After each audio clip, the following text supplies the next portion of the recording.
పంచమ ప్రకరణము. మహాప్రస్థానము. చీకటి పడుచున్నది. ఆ బండి మీద కూర్చున్నవాడు పెద్ద గడ్డంవాడు మౌల్వి ఒకడు.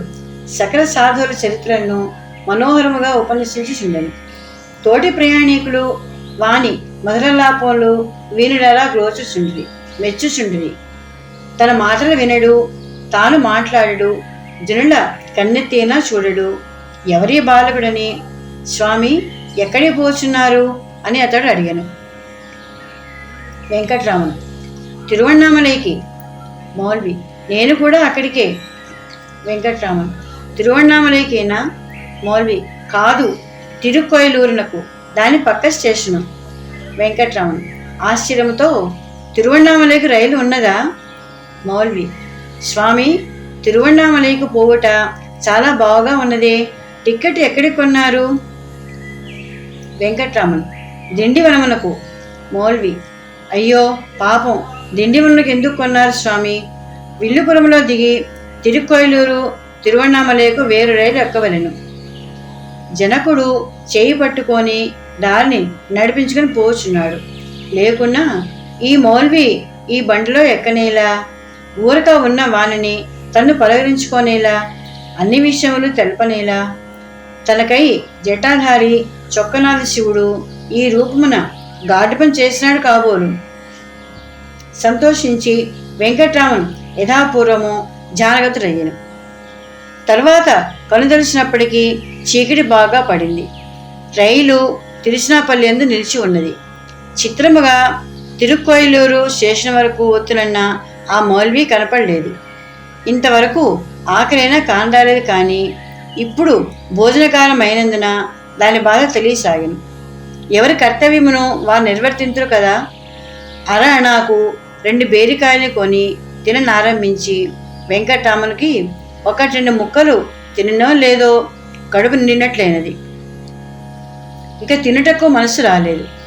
నిన్నటి వరకు ముప్పొద్దు భోజనము కాక లభించుచున్నప్పుడల్లా చిరుతిండ్లను అపహరించుచున్నవాడే ఈనాడిది ఏమి? మరల ధ్యానము, నిద్రకును దానికిని భేదం చూచువారి తినరాదు. తెల్లవారుజామున రైలు విల్లుపురం చేరింది. వెంకట్రామన్ తిరువణ్ణామలై మార్గం వెతకసాగాను. ఇతరులను అడగడానికి సహజ సంకోచం. ఏలా అడగవలేను? శివుడు తన పని తాను చేసుకొనడా? మార్గం చూపడా?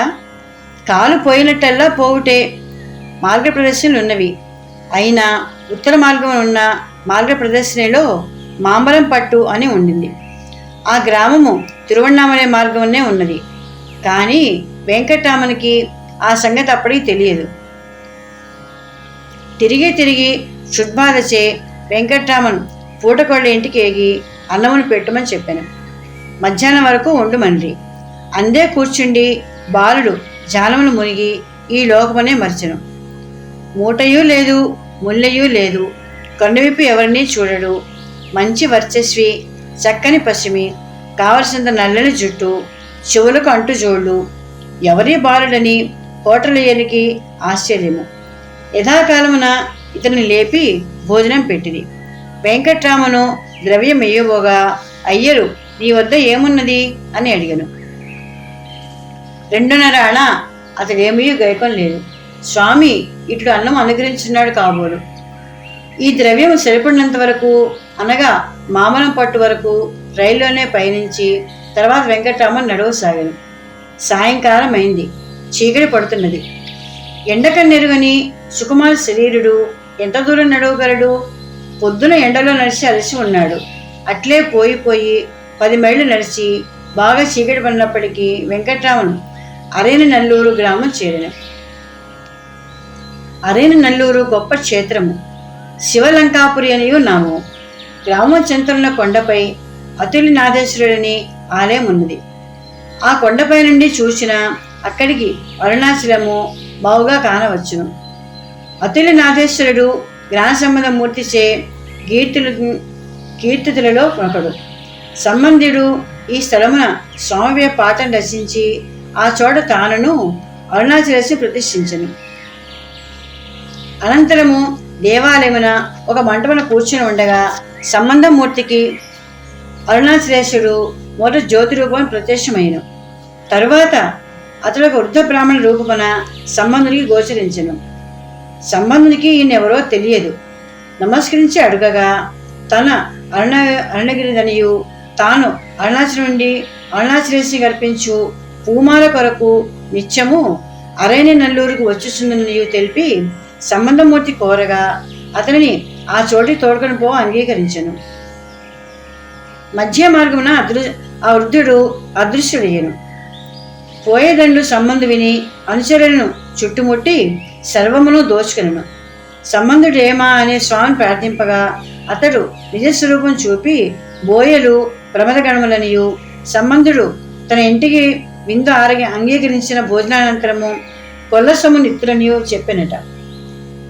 సంబంధుడు ఒప్పుకొని అనుదినము చేయనట్లు తాను ఇతరులకు అన్నమెడగా ఆనాడు తాను ఈశ్వరుని విందునే కైకొను. అరుణాచలంలో పోయి అప్పటి ఈశ్వరుని కీర్తించే తర్వాతి కథ. ఈ కథలు వెంకటరామునికి ఎట్లు తెలియను? వృద్ధ బ్రాహ్మణ రూప అరుణాచలేశ్వరుని కథ అతడు చదివిన పెరి పురాణం లేదు. ఉపమన్యుని శివభక్తి విలాసంలో ఉన్నది. అలసి అలసి తిప్పనెక్కినను వెంకటరామనుకు అందెవరనూ కానరాలేదు. దేవాలయం తలుపులు మూసి ఉన్నవి. పూజారి ఇంకనూ రాలేదు. వెలుపల్ని కాచుకుని ఉండవలసి వచ్చెను.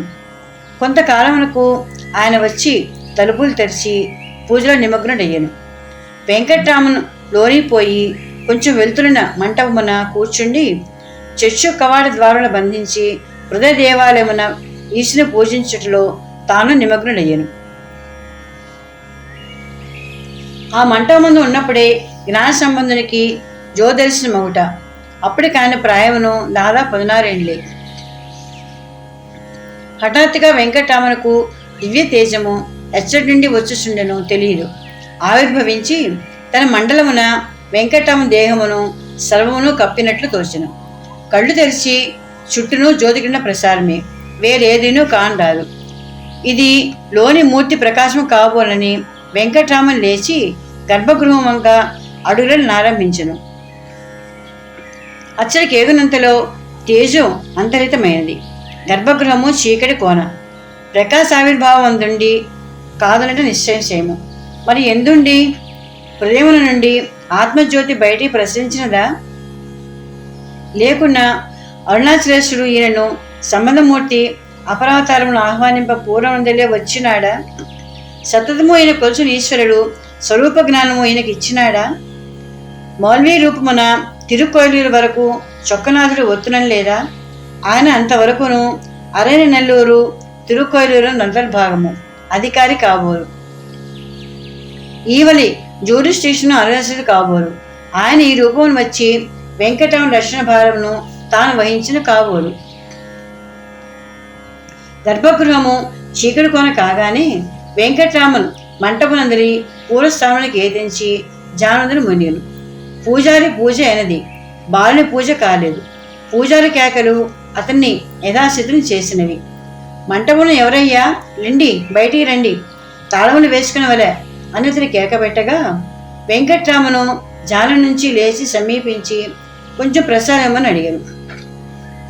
అతడు పరుషముగా, నీకు భోజనం తయారుగా లేదు అనను. పోనిండు, ఈ రాత్రి ఇక్కడ ఉండుటకైనా అనుమతిమ్మని ప్రార్థించను. కానీ పూజారి అనుమతింపలేదు. పరిచారకులు 6 ఫర్లాంగుల దూరమునకు కీలూరు గ్రామం. అక్కడి వీరట్టేశ్వర దేవాలయమున ప్రసాదం దొరుకునేమో, రారాదా అంది. వారే కీలూరు దేవాలయమునకు పరిచారకులు. వారినే వెంబడించి అంత అలసట్లోనూ నడిచి వెంకటరమన్ ఆ ఊరు చేరి దేవాలయమున పూజ జరుగుతున్నంత కాలము ధ్యానం ఉలుచుకొని చుండెను. పూజానంతరము పూజారి అతనిని లేవగొట్టెను. ప్రసాదం మాత్రం పెట్టలేదు. నిర్దయముగా మరల నిరాకరించెను. అలసిపోయి ఉన్నాడు, మాటి మాటికి జనంలో మునుగును బాలుడు అని వాద్యగానంలో ఒకనికి మనస్సు కరిగినది. అది ఏమి స్వామి, కొంచెం ప్రసాదం ఇయ్యకూడదా? పోనిండు, నా పాలైనా అతనికి ఇండు అనెను.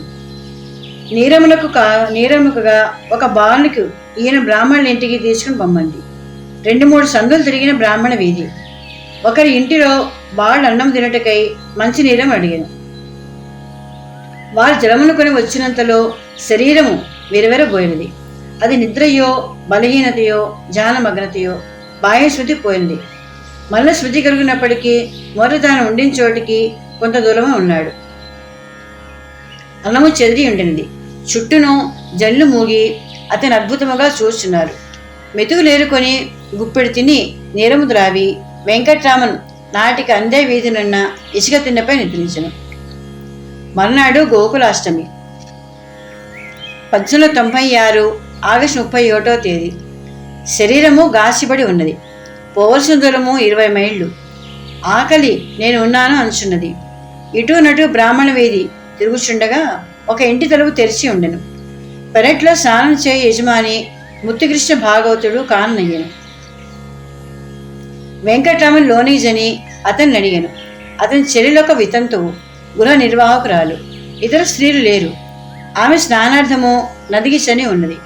వచ్చినంత వరకు వేచి ఉండమని భాగవతుడు అనెను. ఆమెయు వచ్చినది. పుణ్యదినము. కృష్ణుడు తానే బ్రాహ్మణ బాల రూపమున అన్నమడుచున్నాడు. వెంటనే వంట ప్రారంభించినది. వాడిపోయిన మొగము వాడంతసేపు వేచుండగలడా? పాపం కన్నీరు వచ్చుచున్నది. వాలిపోయినాడు బిడ్డ. నాయన లే, చల్ది అన్నం ఉన్నది తినుమని బలవంత పెట్టి ఆ అమ్మ మైల తాకి వెంకట్రామనుకు అన్నమిడెను. ఒకటిని ముద్రతోనే అతని ఆకలి అంతరించినది. కానీ అంతయు తిని వరకు ఆమె ఊరుకొని లేదు. శరీరము నడవలేదు. ప్రయాణమునకు ద్రవ్యము చివర కెంపుల అంటుజోళ్లున్నవి కదా, వీని విక్రయించిన అట్టి వ్యవహారం నెరుగడే. యజమాన్ని అడుగుదమను గాక. వెంకట్రామను అంటుజోళ్లు తీసి చేత ఉంచుకొని భాగవతుని చేరి అంటుజోళ్ల తాకట్టుపై 4 రూపాయలు ఇప్పింపని అడిగాను.